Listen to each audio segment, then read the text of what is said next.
आपणक रोसई घरे बारंबार खसि जाउछि कि एही सबु जिनिस आपणकर उन्नति रे लागि पारे ब्रेक। नमस्कार, शुभ सकाळर अनेक अनेक शुभेच्छा एवं शुभकामना मध्य।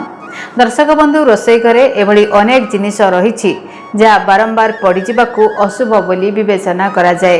एपरी घटना बारंबार घटिले आपणकर आर्थिक उन्नति रे ब्रेक लागि पारे। ताले से सबु जिनिस गुड़िक कोन आसंतु जानबा। दर्शक बंधु, आपणक जीवन में सबू किछि ठीक ठाक चलुथिले भी बेले बेले एभली किछि पूर्व आभास मिले जहाँकि भविष्यत रे हेबाकु थिबा अनिष्ट को सूचाई थाए। तेणु बेल थाउ थाउ पूर्व आभासर अर्थ बुझी तार प्रतिकार करिनेबा भल अटे।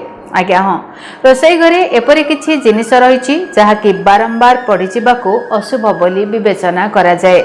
एपरी घटना बारंबार घटिले आपणकर आर्थिक उन्नति रे लागि पारे ब्रेक।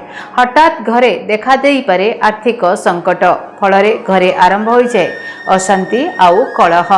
वास्तुशास्त्र अनुଯାयी रोसई घरे रहुथिबा लुण बारंबार हाथरू खसी पड़िबा अशुभ अटे, कारण लुण चंद्र और शुक्र ग्रहर प्रतिनिधित्व करिथाए। अधिकांश समय हाथरू लुण खसी पड़िबा अर्थ आपणक परिवार उपर को विपद माड़ी आसी पारे। गैस रे क्षीर गरम करुथिबा बेले जदि ताहा बारंबार उतुरी जाउछि ताहा भी शुभ लक्षण नुह।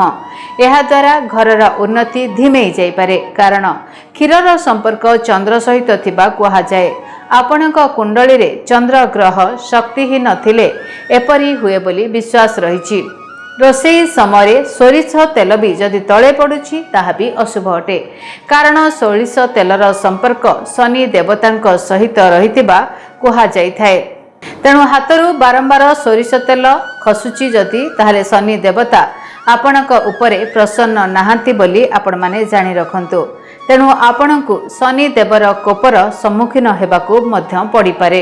दर्शक बंधु, जदि आपणकर हाथरू बा रोसई घरे एसबु जिनिस बारंबार पड़ी जाउछि ताले टिके सतर्क अवलंबन करंतु एवं टिके पूजा पाठ मध्य कराई नियंतु। आजिर दिनटी आपण मानक पई शुभमय हो, मंगलमय हो, ए विश्वास सहित मते विदाय दियंतु। धन्यवाद, नमस्कार। डीटीवी ओडिया देखिवा पई सब्सक्राइब करंतु एवं बेल आइकन को मध्य दबाई दियंतु।